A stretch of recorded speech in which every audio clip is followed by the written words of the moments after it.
खतरा है, हम पर जीवन पर खतरा हो गया, सब विरोधी सब मार देगा। किसी महिला ने पीछे से पूछा, आधा अंग्रेजी आधा हिंदी में, कि भाई आप पर भरोसा क्यों करें। तो बता रहे हैं कि इससे ज्यादा मूर्ख वाला कोई सवाल नहीं हो सकता। और हम शकल से इतने बेवकूफ तो आपको नहीं दिख रहे हैं कि अगर हमको आपको धोखा देना है तो खड़ा होकर कहेंगे कि धोखा देंगे। आपको मेरी बात पर भरोसा नहीं करना चाहिए, वो सब पहले से एक्सपायर है। अब 28 से नीचे हम लोग कहाँ जाएंगे, 35 पर थोड़े ना जाएंगे। 28 को राज्य है, ये आप ही खाली दिख रहे हैं, दूसरा कोई दिख ही नहीं रहा। महात्मा गांधी जैसा बड़ा लीडर इस धरती पर, गांधी से बड़ा कोई लीडर पैदा नहीं हुआ कि काबिलियत के आधार पर नेतृत्व का चुनाव हो। एक दिन अगर आपको घी का पूरी मिले तो हजम नहीं हो। अगर 15% यादव समाज के लोग हैं तो उस समाज के भी काबिल आदमी को 15% 243 में हिस्सा मिलना चाहिए ना। जाति का राजनीति कीजिएगा कि नहीं कीजिएगा। सरकारी नौकरियों का अलग क्रेज है बिहार। सरकारी नौकरी का गाजर ऐसे लटका दिया, शायद ही कोई ऐसा देश मिला जहां भ्रष्टाचार नहीं है। 500 रुपया दिया, 5000 रुपया का आपसे उपाय कर ली। हम आपको बेइज्जत नहीं करना चाहते हाथ उठवा के, बड़ा लज्जा होगा। सबसे ज्यादा दोषी हम लोग हैं। पत्नी छूटते बोली, पगला गए हो का भाई, अभी दुकानदारी छोड़ के नौकरी छोड़ के तुम राजनीति करोगे। आप चाहते हैं कि बिहार सुधरे, बिल्कुल चाहते हैं कि बिहार सुधरे। जिस दिन बंगाल के लोगों ने ममता बनर्जी को लीडर चुना, ममता बनर्जी करोड़पति नहीं थी। देश में लोग कहा राजा नहीं फकीर है, देश का तकदीर है, जवाब दे देते हैं। इस पूरे अभियान में हम लोग शहरों में नहीं जाते हैं। आप लोग देख रहे हैं कि हम 2 साल से पैदल चल रहे हैं, लेकिन जिले के हेडक्वार्टर पर भी जहां तक हो सकता है हम लोग नहीं जाते हैं। बहुत लोग ये भी कह रहा है, भैया गांव में आप इतने दिन से चल रहे हैं, बिहार में माहौल नहीं बन रहा है, पटना में आकर बड़ा कार्यक्रम कीजिए। पटना में चर्चा नहीं चल रही। आप लोग सब पटना से आए हैं, तो ये मेरा शायद पहला या दूसरा कार्यक्रम है जहां पटना के स्थानीय लोगों से हम लोग मुखातिब हो रहे हैं। आपके जो सवाल हैं, सबसे पहले तो लोगों ने पूछा कि भाई आप पर भरोसा क्यों करें। बात तो ठीक है, हम 2 साल पैदल चले या 4 साल पैदल चले, बात अच्छी बोले या खराब बोले, सबसे बड़ा यक्ष प्रश्न तो यही है कि आपको जनसुराज पर, प्रशांत किशोर पर भरोसा क्यों करना चाहिए। तो हम आपकी सारी विद्वता को सलाम करते हैं, लेकिन इसके बावजूद आपको बता रहे हैं कि इससे ज्यादा मूर्ख वाला कोई सवाल नहीं हो सकता है। आप हमसे ये पूछ रहे हैं कि आप हमको धोखा दीजिएगा कि नहीं दीजिएगा, और हम शकल से इतने बेवकूफ तो आपको नहीं दिख रहे हैं कि अगर हमको आपको धोखा देना है तो खड़ा होकर कहेंगे कि धोखा देंगे। कि क्या सवाल पूछ रहे हो भैया? ए भैया, आप पर भरोसा करे कि न करे? अरे भाई, आपको भरोसा करने का मन हो कीजिए, न करने का मन हो मत कीजिए। लेकिन अगर आप हमसे पूछिएगा या हमारी जगह किसी से पूछिएगा, वो तो यही कहेगा कि हम धोखा नहीं करेंगे। जो हिंदी का शब्द है विश्वासघात, उसमें विश्वास पहले है, घात बाद में है। बिना विश्वास के घात हो नहीं सकता है। तो ये सवाल बेमानी है, लेकिन उत्तर तो मिलना चाहिए। अब जिसको जिसको ये उत्तर चाहिए कि भाई प्रशांत किशोर पर, जनसुराज पर भरोसा करें कि न करें, आपको मेरी बात पर भरोसा नहीं करना चाहिए। क्योंकि बात तो हम झूठे बोलेंगे, अगर झूठ बोलना हो, विश्वास करने लायक हो तो भी, और अदरवाइज भी हम आपको यही बोलेंगे कि हम पर विश्वास कीजिए। तो क्या आपके पास कोई तरीका है इसको जांचने का कि इस आदमी पर, जनसुराज पर भरोसा करे कि न करे? बिल्कुल तरीका है। आपके घर में कोई बीमार पड़ता है, आपके जान पहचान में कोई बीमार पड़ गया, उसको लाइलाज बीमारी हो गई, डॉक्टर साहब इलाज करते हुए बताते हैं कि भैया अब कोई दवा नहीं बचा है, कोई दवा नहीं है जिससे इसका इलाज हो सकता है, अब कोई होप नहीं बचा है। फिर एक दिन अचानक से डॉक्टर साहब ने आपको बुलाया और ये कहा कि आपको बोले थे कोई दवा तो बचा नहीं है, लेकिन एक नया दवा आया है, लेकिन अभी ट्रायल में चल रहा है दवा। संभावना है कि अगर आप अनुमति दे दें, अगर आप चाहते हैं तो हम ये ट्राई करके देखते हैं। 50% संभावना है कि आपके घर के व्यक्ति की जो इलाज की स्थिति है वो बेहतर हो जाए, लेकिन यह भी संभव है कि दवा देने के बाद भी कोई फायदा ना हो। तो जितने लोग आप यहाँ प्रबुद्ध लोग, समझदार लोग, पढ़े लिखे लोग बैठे हैं, आपका निर्णय क्या होगा? एक दवा जो पहले से एक्सपायर है, जिसको आपको मालूम है कि इसका काम नहीं होने वाला है, और दूसरी दवा है जिसमें शायद 50% संभावना है कि शायद इसका काम हो जाए। तो बिहार में जन सुराज पर आपको भरोसा करना है कि नहीं करना है, इसका उत्तर इसी में छिपा हुआ है। जो लोग पहले से यहाँ दल चला रहे हैं, जो व्यवस्था बनी हुई है, वो सब पहले से एक्सपायर है। आप उसको देख लिए, जांच लिए, परख लिए, जान गए कि तो इससे तो सुधार होने वाला नहीं। ये हम नहीं कह रहे हैं, ये बिहार के आंकड़े बता रहे हैं। ये आपको, हमको, कई लोगों को लगता है कि लालू जी ने बिहार को बर्बाद कर दिया। कोई नीतीश को गाली दे रहा है, कोई कांग्रेस को दोषी बताता है, कोई मोदी जी को दोष दे रहा है। आंकड़ों को अगर आप देखिएगा दलगत राजनीति से, विचारधारा से ऊपर उठकर, तो आपको, हमको पता चलेगा कि 1990 में जब लालू जी मुख्यमंत्री बने, उस समय भी देश का सबसे गरीब और पिछड़ा राज्य था बिहार। 2004-05 में जब नीतीश बाबू मुख्यमंत्री बने, तो भी देश का सबसे गरीब, पिछड़ा, निरक्षर, भुखमरी वाला राज्य था बिहार। और आज 19 वर्ष के नीतीश कुमार के शासन के बाद आज भी देश का सबसे गरीब और पिछड़ा राज्य है बिहार। तो इसका मतलब है कि जितना लोग बिहार चलाए, जिसमें हमारे जैसे लोग भी शामिल हैं 1-2 साल के लिए, हम लोग के सारे प्रयास के बावजूद ये बिहार की जो बीमारी है वो दूर नहीं हुई। सब दवा करके आप देख लिए, आपने कांग्रेस को जिताया, उसके बाद लालू जी को बनाए, उनका सामाजिक न्याय भी देख लिया, नीतीश कुमार का न्याय संघ विकास भी देख लिया, मोदी जी का भाषण भी सुन लिए, उनका भी जादू देख लिए, बिहार का दशा नहीं सुधरा। तो अब या आपके पास 2 ही विकल्प है, या तो जो दवा फेल हो चुकी है, एक्सपायर हो चुकी है, उसी को खाते रहिए, या फिर कोई नई दवा आई है जिसका नाम है जन सुराज, जिसमें शायद 50% संभावना है कि कुछ सुधर जाए। तब तय आपको करना है कि 50% संभावना वाला दवा लेना है कि एक्सपायरी दवा खाना है। तो आगे से ये सवाल पूछने का मतलब नहीं है कि भैया आप पर भरोसा कैसे करें। तो भरोसा भैया हम पर नहीं करना है, भरोसा इस बात पर करना है कि यहाँ पर पहले से जो व्यवस्था है वो बिल्कुल एक्सपायर व्यवस्था है। जो व्यवस्था आएगी इससे बढ़िया ही आएगी, इससे खराब कुछ नहीं हो सकता है। अब 28 से नीचे हम लोग कहाँ जाएंगे? 35 पर थोड़े ना जाएंगे, 28 राज्य है, इससे ज्यादा खराब कुछ नहीं हो सकता है। इसलिए जन सुराज की ओर आपको देखना चाहिए। किसी ने कहा कि भैया आपके नाम पर भरोसा है, जब आप जिम्मेवारी नहीं लेंगे तो इसका कौन जवाब दे ही लेगा कि कल जन सुराज आ गया, काम नहीं हुआ। तो उसी के साथ पीछे कोई खड़ा होकर कहा कि आप ही खाली दिख रहे हैं, दूसरा कोई दिख ही नहीं रहा। देखिए समाज, अगर आपने अपना जगह छोड़ दिया तो भी आदमी शिकायत कर रहा है कि हम तो आपको देख कर आए थे, आप काहे पीछे हट रहे हैं।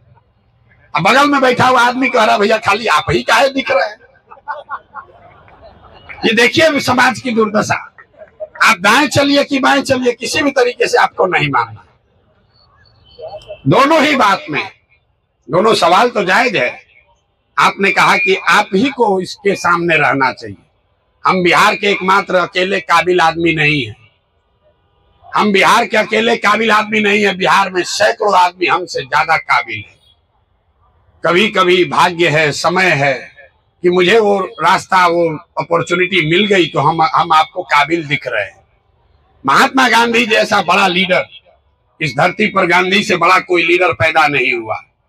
महात्मा गांधी जैसे लीडर अपने पूरे जीवन काल में कांग्रेस का अध्यक्ष सिर्फ एक ही बार रहे, एक ही बार कांग्रेस का अध्यक्ष रहे। इसका मतलब ये नहीं है कि जब वो अध्यक्ष नहीं थे तो देश के राजनीति पर, आजादी से पहले लड़ाई में, या उस समय की कांग्रेस में गांधी की सोच का, उनके विचारों का, उनके कार्यक्रमों का प्रभाव नहीं था। मेरा जन सुराज में प्रभाव रहे, इसके लिए हमको पद पर बैठना जरूरी नहीं है। जरूरत इस बात की है कि बिहार के समाज में ये चेतना आए कि काबिलियत के आधार पर नेतृत्व का चुनाव हो। किसी महिला ने पीछे से पूछा, आधा अंग्रेजी आधा हिंदी में, कि भैया आप तो जाति का बात कर रहे हैं, महिला एम्पावरमेंट की बात कर रहे हैं, 40 महिला अगर जीत के चली जाएगी उससे क्या फायदा होगा? अगर 40 महिला के जीत के जाने से फायदा नहीं होगा तो महिला से चूल्हा चक्की कराने से तो फायदा होगा नहीं। लोकतंत्र में तो अगर आप नीति न्याय बनाने वाले बनेंगे, पॉलिसी में आपकी भागीदारी होगी तभी आपकी चिंता होगी। ऐसा नहीं है कि महिला जाएगी तो ही महिला की चिंता करेगी, पुरुष भी चिंता कर सकते हैं, लेकिन भागीदारी सबकी होनी चाहिए। किसी ने सवाल पूछा, आप जाति से कैसे निपटिएगा, जाति को कैसे ट्रीट कीजिएगा, क्या आपका आधार भी जाति होगा? हम लोगों ने मन से खड़े होकर कहा है कि जिस समाज में जिसकी आबादी जितनी है, जिस आबादी की, जिस समाज की, जिस जाति की जितनी आबादी है, उसको उसकी हिस्सेदारी मिलनी चाहिए। लेकिन जैसे डालडा का पूरी अगर रोज आप खाइएगा, एक दिन अगर आपको घी का पूरी मिले तो हजम नहीं होगा। तो बिहार में ये जाति और हिस्सेदारी की नारा इतना चल गया है कि लोगों को समझ में नहीं आ रहा है कि हम लोग क्या कह रहे हैं। हम ये नहीं कह रहे हैं कि आपकी जाति ज्यादा है तो आपको ज्यादा भागीदारी मिलेगी। हम ये कह रहे हैं कि चुनाव का पैमाना एक और एकमात्र काबिलियत ही का पैमाना है। लेकिन आप ये समझिए कि जो आदमी भी काबिल है वो किसी न किसी जाति का है, और हर जाति में काबिल आदमी भी है। मान लीजिए कि 243 लोगों को विधायक का चुनाव लड़ाना है, तो बिहार में 243 काबिल आदमी है, ऐसी बात तो है नहीं। बिहार में तो लाखों लोग काबिल निकल कर आ रहे हैं। तो 243 में किसको कितनी भागीदारी मिलेगी? तो उस भागीदारी को तय करने के लिए उसके जाति की संख्या का ध्यान रखना है कि अगर 18% दलित है तो जितने काबिल लोग आ रहे हैं उसमें 18% दलित समाज की भी भागीदारी होनी चाहिए। अगर 15% यादव समाज के लोग हैं तो उस समाज के भी काबिल आदमी को 15% 243 में हिस्सा मिलना चाहिए। लेकिन वो हिस्सेदारी इसलिए नहीं मिलेगी कि वो यादव है कि दलित है कि कुशवाहा है। वो हिस्सेदारी इसलिए मिलेगी कि वो काबिल है। लेकिन काबिल आदमी जितनी सीट है उससे ज्यादा है, तो उनका प्रोपोर्शन, उनका अनुपात क्या होगा, इसके लिए जाति की बात है।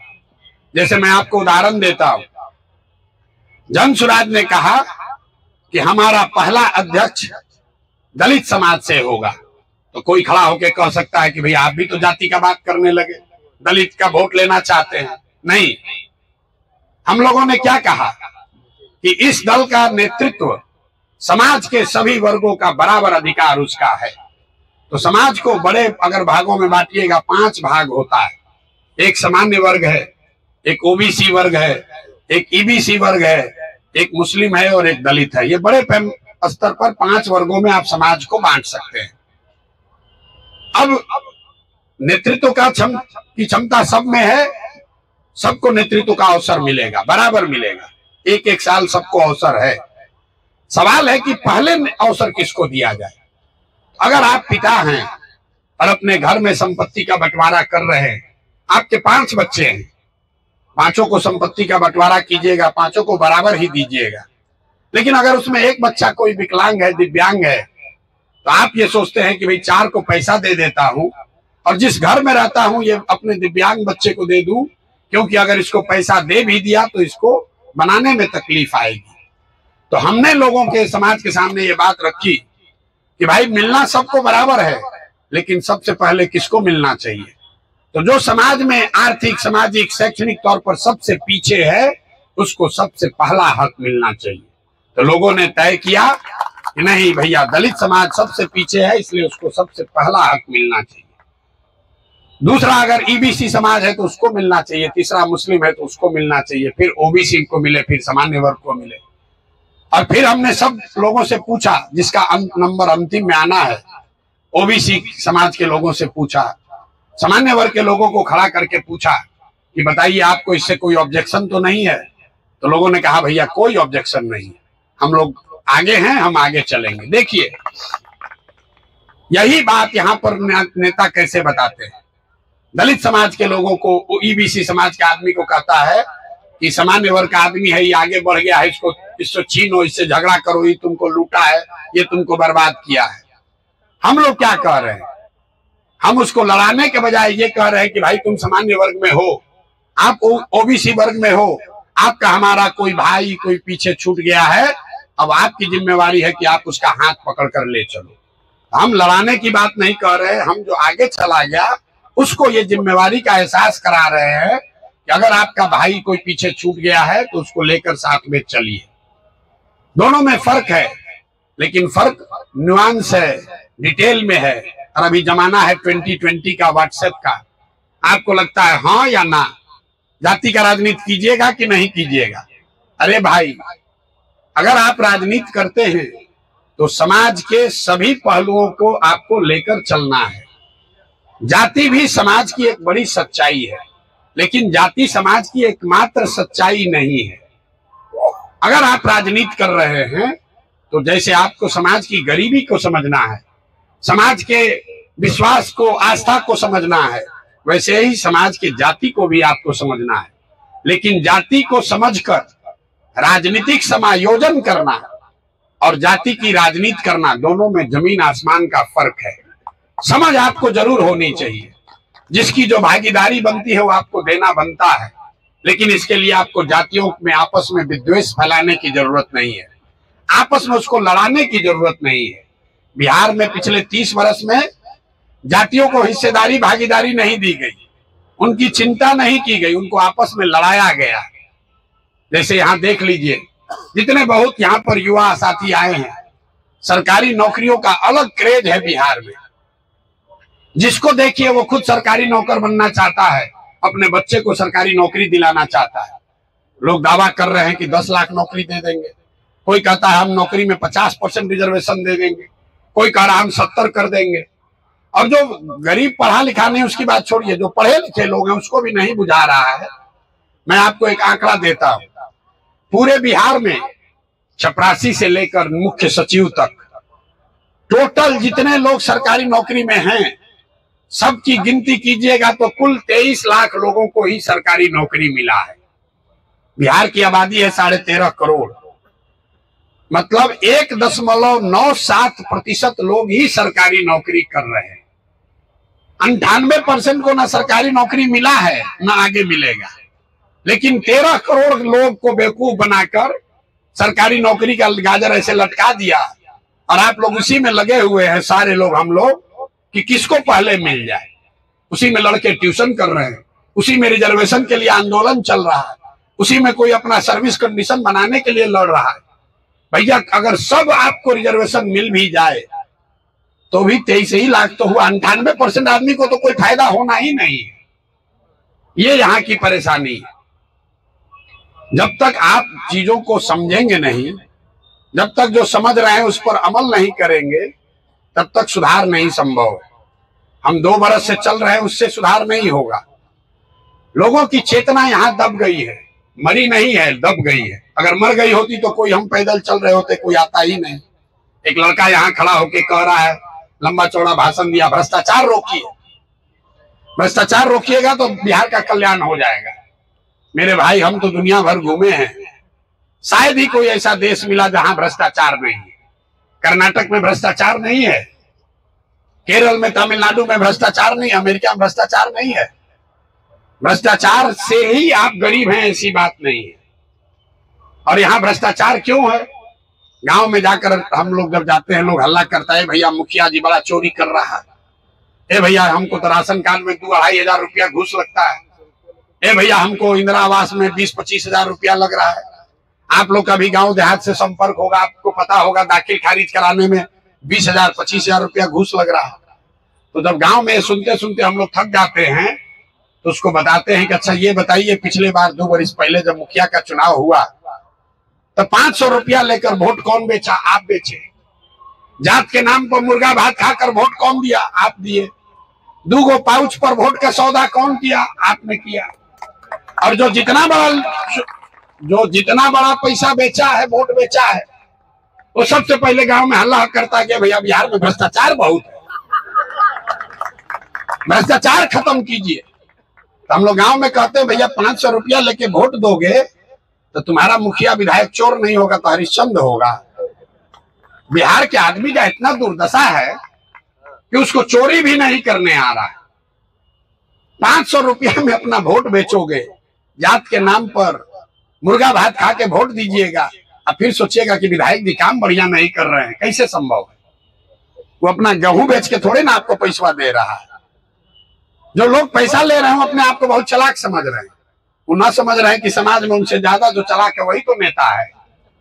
500 रुपया दिया, 5000 रुपया का आपसे उपाय कर लिया। राजनीति जो है वो समाज का आईना है। समाज में अगर जाति है तो राजनीति में भी जाति होगी। समाज में भ्रष्टाचार है तो जाति में भी राजनीति में भी भ्रष्टाचार होगा। लेकिन बिहार में लोगों की सोच ये है कि हम चोरी करते रहे, हमको आरक्षण मिल जाए, हम जाति का उन्माद फैलाते रहे और पूरा बिहार सुधर जाए, फिर हम आकर मजा मारेंगे। कैसे सुधरेगा रे भाई? हम 5300 से ज्यादा गांव में पैदल गए हैं, गांव में ही रहते हैं, वहीं सोते हैं। वहां का एक अनुभव आपसे साझा कर रहे हैं और अभी आपको दिखेगा, आपकी स्थिति का भी आपको ज्ञान होगा। 5300 गांव में हम अपनी भाषण की शुरुआत में पहले कहते हैं, सब सुनने के बाद ये बताइए कि आपके गांव पंचायत में सारी समस्या को छोड़ दीजिए, कम से कम आपके बच्चों के लिए पढ़ाई रोजगार होना चाहिए कि नहीं होना चाहिए? आपको मैं बता रहा हूं 5300 गांव में 100% लोग, चाहे वो किसी जाति के हैं, धर्म के हैं, पढ़े लिखे हैं, अनपढ़ है, महिला पुरुष गरीब अमीर, सब आदमी 100% हाथ उठाकर कहता है कि नहीं भैया इतना तो होना ही चाहिए। रोजगार पढ़ाई काहे नहीं होना चाहिए? तो होना ही चाहिए। उसको नहीं मालूम है कि दूसरा सवाल क्या है। दूसरा सवाल पूछते हैं कि अच्छा आप सब लोग अपने अपने बच्चों के सर पर हाथ रखो और रख कर बताओ कि तुमने अपने बच्चों के पढ़ाई रोजगार के लिए वोट दिया है कि नहीं दिया है। आज तक 5300 गांव में एक आदमी भी नहीं मिला, एक आदमी भी नहीं मिला जिसने कहा कि हम भैया अपने बच्चों के पढ़ाई रोजगार के लिए वोट दिए। हम आपको बेइज्जत नहीं करना चाहते हाथ उठवा के, बड़ा लज्जा होगा, लेकिन आप भी न उठा पाओगे क्योंकि आपने भी अपने बच्चों के पढ़ाई रोजगार के लिए वोट नहीं दिया है। यहाँ आप शहर में रहते हैं तो आप ज्यादा चालाक नहीं है। इतने हुआ होगा कि आप इतना चालाक है कि आप वोटें देने नहीं गए थे। बिहार में जो शहर में रहने वाला आदमी है, बुद्धिजीवी, अपने आप को इंटेलेक्चुअल करने वाले हम लोग, सबसे ज्यादा दोषी हम लोग हैं। बिहार की दुर्दशा का मुख्य कारण आपके हमारे जैसे लोगों के लिए प्लेटो ने बहुत अच्छी बात, ग्रीस के बहुत बड़े दार्शनिक थे प्लेटो, उन्होंने एक बहुत अच्छी बात बताई। If you do not participate in democracy, be ready to be ruled by your inferiors. अगर आप सामाजिक राजनीतिक जीवन में कोई सरोकार नहीं रखेंगे तो इस बात के लिए तैयार रहिए कि कोई मूर्ख आदमी राजा बनकर आप पर शासन करेगा। तो बिहार का अपने आप को बुद्धिजीवी कहने वाले आदमी का यही दुर्दशा है। पिछले 25-30 साल में या तो आपने अपने आप को राजनीति से अलग कर लिया या आपको व्यवस्था ने अलग कर दिया। और अब आप सोच रहे हैं कि जो बालू माफिया शिक्षा का मंत्री है, जो शराब का माफिया वाला आदमी, शराब का धंधा करने वाला स्वास्थ्य मंत्री बन गया, उससे आप सोच रहे हैं कि बढ़िया स्वास्थ्य व्यवस्था बन जाए। अरे भाई, जब बालू माफिया है तो आपके बच्चों के लिए पढ़ाने का व्यवस्था करेगा कि बालू बेचवाने का उपाय करेगा? गलत चुनिएगा तो गलत ही होगा। अब यहाँ लोग मानेगा नहीं, कहेगा ना भैया हम लोग के पास तो विकल्प नहीं था। पीछे से किसी ने कहा कि विकल्प नहीं था। अरे भाई, बिहार में दशा ये है कि यहाँ कोई अच्छा आदमी खड़ा हो जाए, कोई अच्छा पढ़ा लिखा व्यक्ति खड़ा हो जाए तो यहाँ के समझदार प्रबुद्ध लोग अपने घर में बैठ के हंसते हैं, ए खड़ा हुए न चलेंगे बिहार में, ना चली हम। अरे इनका कोई पूछता, आदमी तो बढ़िया है लेकिन इसको वोट काहे देंगे? आपको मजा आता है, उस पर हंसी उड़ाते हैं। आपको लगता है कि इसको वोट देंगे तो हमारा वोट बर्बाद हो जाएगा, इससे बढ़िया तो भाजपा को दे देते हैं, आरजेडी को देते हैं। मेरे भाई, जितनी बार आपने किसी अच्छे व्यक्ति को वोट नहीं दिया, आपके एक वोट नहीं देने से आदमी जब हारा तो एक आदमी हारा, लेकिन 100 आदमी का हिम्मत, अच्छे आदमी का हिम्मत टूटा। वो राजनीति में अब नहीं आना चाहता है क्योंकि उसको लगता है भैया देखो खड़ा हुए थे प्रोफेसर साहब, उनका क्या दशा हुआ। आदमी उदाहरण देता है, ए भैया वो डॉक्टर साहब खड़ा हुए, देखिए उनको 300 वोट मिला, वो समाज के लिए जीने मरने वाले आदमी थे, खड़ा हुए, उनको 1500 वोट मिला। तो हमारी भूमिका क्या है? हमारी भूमिका कुम्हार की है। घड़ा कैसे बनता है? घड़ा जो है वो मिट्टी और चाक से बनता है। वो किसी कुम्हार कितना भी हुनरमंद हो, अगर बढ़िया मिट्टी और चाक ना हो तो घड़ा नहीं बन सकता है। तो हमारी भूमिका बस इतनी ही है कि लोगों का जो विश्वास खत्म हो गया है कि बिहार में भी अच्छा आदमी चुनाव लड़के जीत सकता है, उस विश्वास को पैदा किया जाए। मान लीजिए कि कभी आपके जीवन में मन में आया बात, भैया हम भी समाज के लिए कुछ करें, लड़े चुनाव, कुछ सुधार करें। आप घरे गए, पत्नी को बताया, पत्नी छूटते बोली पगला गए हो का भाई? अभी दुकानदारी छोड़ के, नौकरी छोड़ के तुम राजनीति करोगे? बाल बच्चा अभी पढ़ना है, बेटी का ब्याह करना है, तुम राजनीति करने चल दिए। आपका आधा हौसला हो गया। फिर 2-4 दोस्त मित्र से पूछे तो उसने कहा भाई कहाँ पढ़ रहे हो, सब चक्कर में ना लगेगा। फिर भी आप पढ़े हुए कि ना भाई हमको तो राजनीति करना ही है, कुछ सुधारना है। किसी को जुगाड़ किए, किसी नेता के पास गए तो कहा कि भैया टिकट तो मिलेगा, अच्छा देखते हैं 2 करोड़ रुपया तब तक भिजवाइए। आप उसी दिन लेकर भागिएगा अपना धोती कुर्ता के, भैया आप छोड़ो भैया, ठीक है कह रही थी पत्नी, हमारे बस का नहीं है। लेकिन अभी आप जाकर कहिएगा कि भैया प्रशांत किशोर से मिले थे, जनसुराज में गए, वो कह रहे हैं कि राजनीति में हम आएंगे, हम चुनाव अगर लड़ेंगे तो मुखिया बन सकते हैं, विधायक बन सकते हैं। तो पत्नी का अभी तो मन नहीं होगा, लेकिन कहेगी ना भैया अगर कह रहा है प्रशांत किशोर तो एक बार सोच सकते हो, देखो। फिर आपको पता चलेगा ना भाई यहाँ तो कोई पैसा नहीं लग रहा है, धक्का नहीं दे रहा है, चंदा नहीं मांग रहा है। तो आपका दोस्त मित्र भी कहेगा ना भाई बढ़िया आदमी है, आदमी तो ठीक है, अगर आप माने तो कोशिश कीजिए। फिर एक दिन आकर हमसे सेल्फी खिंचा लीजिएगा, फेसबुक पर डालिएगा, तो 4 आदमी लिखेगा कि भैया बढ़िया काम कर रहे हैं, आप तो ठीक जगह पहुंच गए। तो अब आपका हिम्मत बनेगा, लड़िएगा आप ही, जीतिएगा आप अपनी ताकत से। हमारी भूमिका बस इतनी है कि आपको निर्णय लेने में थोड़ी सी हम मदद कर रहे हैं। आप देखिएगा इसी बिहार में जहां लोग समझते हैं कि जाति नहीं है तो राजनीति नहीं होगा, पैसा नहीं है तो राजनीति नहीं होगा, बाहुबल नहीं है तो राजनीति नहीं होगा, इसी बिहार में लोग आ रहे हैं। आप जैसे लोग यहाँ शाम में आए हैं, इसलिए नहीं आए हैं कि हम कोई एमएलए विधायक हैं, इसलिए नहीं आए हैं कि हम आपकी कोई मदद करने आए, क्योंकि जो मैंने आपको बात बताई, बिहार की लोगों की चेतना दब गई है, वो मरी नहीं है। आप चाहते हैं कि बिहार सुधरे, बिल्कुल चाहते हैं कि बिहार सुधरे, आपके पास अवसर नहीं मिल रहा। और आपको 3 जो आपको भ्रम जो रोकता है राजनीति में आने से, वो मैं चाहता हूं दूर करना। फिर अगर आपका कोई सवाल होगा तो आपका जवाब देंगे। 3 जो सबसे बड़ी बात बिहार के लोगों को बताई जाती है कि अगर राजनीति करना है तो आपकी जाति का समीकरण होना चाहिए। दूसरा लोग बताते हैं कि आपके पास बाहुबल होना चाहिए। तीसरा लोगों को लगता है भैया पैसा बहुत होना चाहिए। ये तीनों बात पूरी तरीके से झूठ है, पूरी तरीके से झूठ फैलाया गया है। अभी आपको बता रहे हैं क्यों फैलाया गया है और अभी आपको दिखाएंगे भी, आपको समझ में आएगा। बिहार में पिछले 30 वर्ष में जितने लोग सांसद विधायक बने हैं, चाहे जिस दल से बना हो, राजद से, जदयू से, भाजपा से, कांग्रेस से, लेफ्ट से, जितने लोग सांसद विधायक बने, सबका सूची बनाइएगा तो आपको पता चलेगा कि 1250 परिवार के लोग ही यहाँ पर विधायक सांसद बने। बिहार की आबादी है 13.5 करोड़, करीब करीब 3.5 करोड़ परिवार यहाँ रहते हैं, लेकिन विधायक मंत्री सांसद यहाँ 30 वर्ष में सिर्फ 1250 परिवार का आदमी बना है। एक उदाहरण देकर आपको समझाएंगे तो आपको समझ में आएगा। आपको लगता है कि लालू जी परिवार का राजनीति करते हैं, किसी को लगता है रामविलास पासवान जी के पार्टी में परिवार का प्रभाव है। आप भाजपा को देखिए, भाजपा में अभी राज्य के उप मुख्यमंत्री हैं सम्राट चौधरी जी। सम्राट चौधरी जी कौन है? इनके पिताजी शकुनी चौधरी जी। जब कांग्रेस का शासन था इस राज्य में तो शकुनी चौधरी जी विधायक और मंत्री थे। हमको कोई शकुनी चौधरी और सम्राट चौधरी से मतलब नहीं, हम आपको उदाहरण देके समझा रहे हैं। जब कांग्रेस से लोगों को गुस्सा हुआ, लोग लालू जी को लाए, तो शकुनी चौधरी उसमें भी विधायक और मंत्री थे।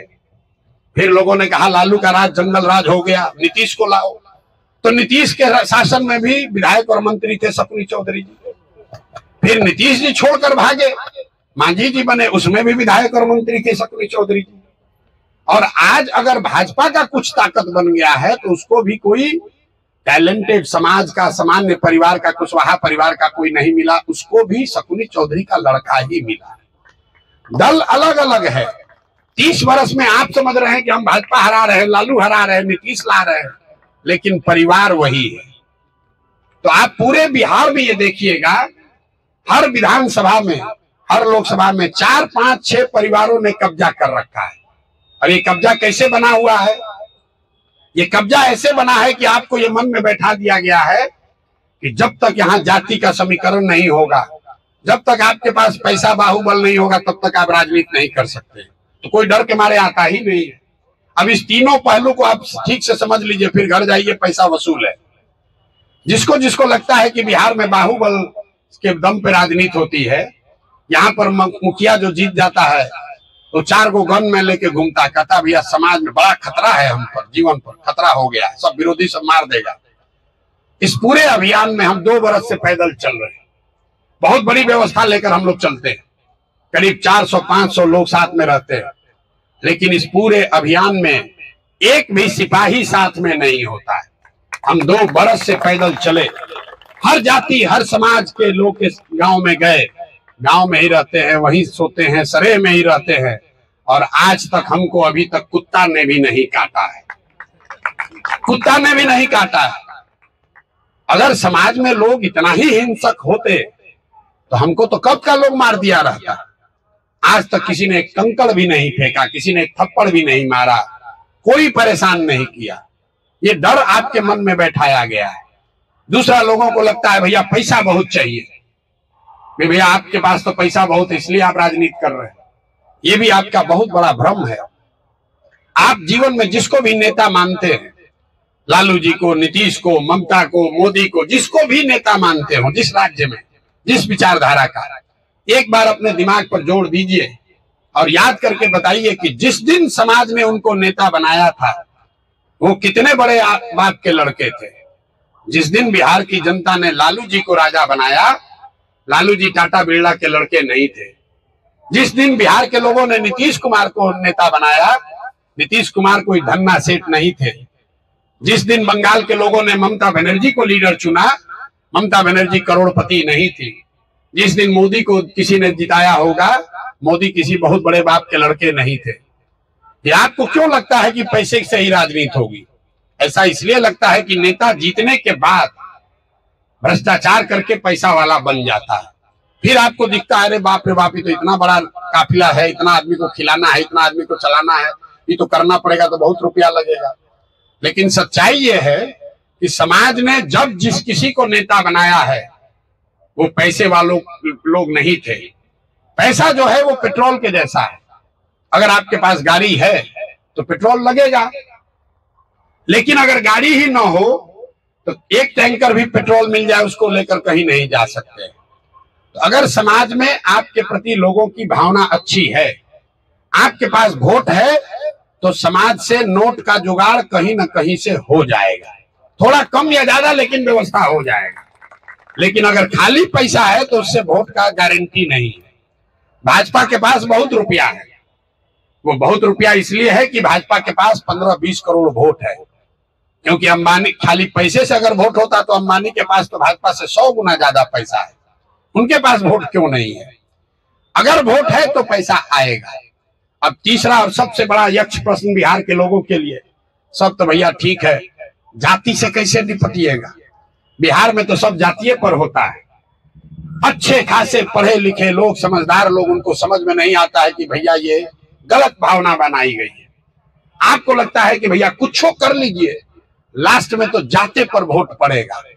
तो इस थियरी को, इस हाइपोथेसिस को, इस मन की शंका को जांच के देखिए।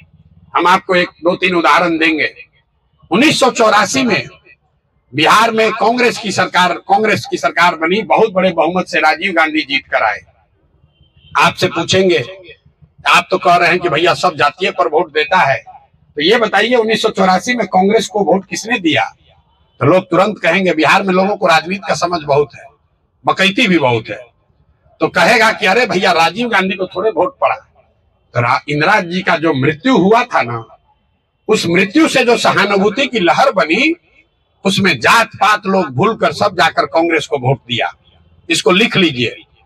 फिर पूछेंगे भैया 1989 में क्या हुआ, बीपी सिंह जनता दल कैसे जीत गए पूरा बिहार में, उनके जाति के तो 2-3% लोग ही रहते हैं। आप कहिएगा भैया वो जाति का बात कहाँ था, 89 में तो बोफोर्स का इतना मुद्दा हो गया था, भ्रष्टाचार का इतना बड़ा मुद्दा हुआ कि पूरा बिहार में देश में लोग कहा राजा नहीं फकीर है, देश का तकदीर है, सब जाके लोग जनता दल को वोट दे दिया। इसको भी लिख लीजिए। फिर पूछेंगे 2014 में क्या हुआ, लालू नीतीश मायावती मुलायम सब के रहते हुए यहाँ पर मोदी कैसे जीत गया, भाजपा कैसे जीत गए। तो आप कहिए भैया वो भाजपा थोड़े जीता था, भाजपा का दम है, वो तो मोदी जी का जो लहर बना, समझिए कि सब लोग खासकर युवा सारा जाकर मोदी जी के नाम पर वोट दे दिया। इसको भी लिख लीजिए। फिर पूछेंगे 2019 में क्या हो गया, 19 में भाजपा को 40 में 39 सांसद कैसे जीत गया। तो लोग बताएंगे भैया 2019 में तो समझिए कि चुनाव के 1 महीना पहले तक बहुत कांटे का मुकाबला था, बराबर का मुकाबला था, लेकिन जो पुलवामा हुआ ना उसके बाद समझिए कि घरे घर सब पुलवामा के नाम पर जाकर मोदी को वोट दे दिया। इन चारों उदाहरणों को आप एक एक लाइन कागज पर लिख लीजिए। 1984 एक घटना है, एक व्यक्ति की मृत्यु और उससे बनी हुई सहानुभूति की लहर। 1989 एक मुद्दा है, बोफोर्स भ्रष्टाचार और उससे बनी हुई समाज में लहर। 2014 एक व्यक्ति है, मोदी की बनाई हुई लहर। और 2019 एक विचारधारा है, राष्ट्रवाद राष्ट्रीय सुरक्षा से बनी हुई लहर। ये आपको क्या बताता है, अगर कोई व्यक्ति कोई विचारधारा अगर कोई विषय समाज के इमेजिनेशन को कैप्चर कर ले तो समाज में ये ताकत है, वो जातियों से ऊपर उठकर वोट करता रहा। आगे करेगा कि नहीं छोड़ दीजिए, पीछे करता रहा। लेकिन आपको लग रहा है कि जातीय पे वोट पड़ता है, क्यों लगता है, इसलिए कि हमने कई चुनाव का आपको हवाला नहीं दिया। तो जब चुनाव में कोई व्यक्ति विशेष नहीं है, कोई नया विचारधारा नहीं, कोई नया प्रयास नहीं, कोई नया विषय नहीं, दोनों लड़ने वाला एक ही